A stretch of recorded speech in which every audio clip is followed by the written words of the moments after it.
I just actually released the first, and this week is supposed to be the second, but I think it's going to be pushed, of a series of coloring books based on travel. So that's kind of what my focus has been, just like most immediately.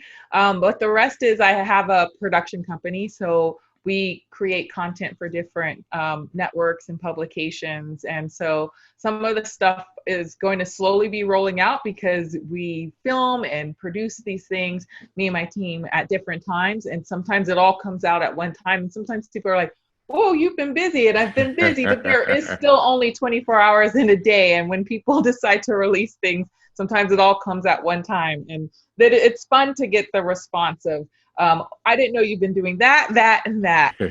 Tell us the name of this coloring book and what was your inspiration behind it? The first one is called, and I have it right here, Wonders of the World and Other Fantastic Places to Visit.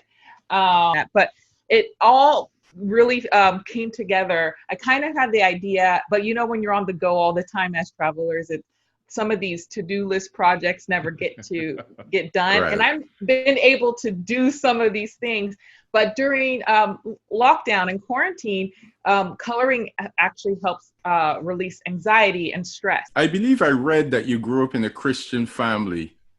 What role does your Christian values play in this tough environment, and how do you negotiate deals, and how do you deal with disappointments when they come? But yeah, for me, I've evolved to being more spiritual. I still believe in God, but the religion part, as I was getting older, didn't make sense. As far as what I know of God and how he would love me. There was rules of always being afraid of moving through the world instead of moving through the world with love.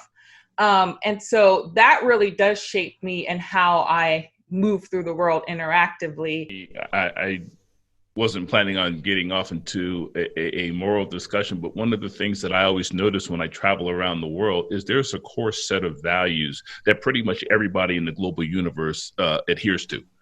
Yeah, that's so funny that you said that, because my undergrad degree is in the study of world religions, and people have asked me what was my overall my takeaway from that. And I say what you said, Michael, is that it doesn't matter. Like there were 5 kind of principal core things that all connect humanity, and it doesn't matter, that all ring through all beliefs, philosophies, and religion. And we all, no matter where we were on the earth as humans from ancient times, have come to the same conclusions about how to live and be here and survive. You are involved in so many aspects of the business. And I read where you were extremely determined in getting into CNN. You were determined in so many things that you've done. How do you measure your success?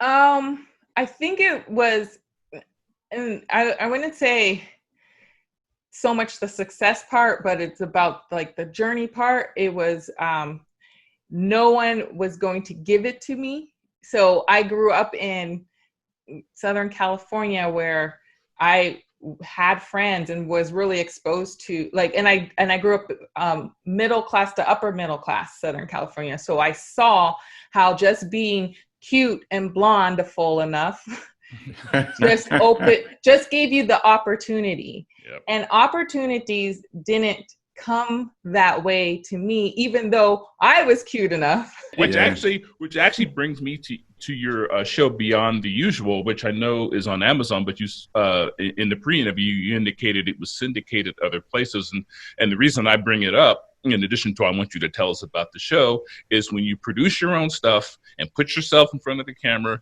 you have control of your destiny. But tell us about the show. I pivoted and I started with my production company doing documentaries, and the first project out of that was a social justice documentary, which I had started in Charlotte, but I got to finish that and then moved on to, I started pitching that I wanted to cover travel, and I learned about travel a bit when I was hosting and reporting for the lifestyle and entertainment show, because that was part of the mix. You have a very strong commitment to the environment and sustainable travel. What inspired you to kind of get involved? Because you've produced a lot of videos on that. It actually, I'm not really going to name drop, but I was like at a conference on a panel with Sam Champion, the weather guy that used to be for Good Morning America. And he implored me in my work to cover the environment,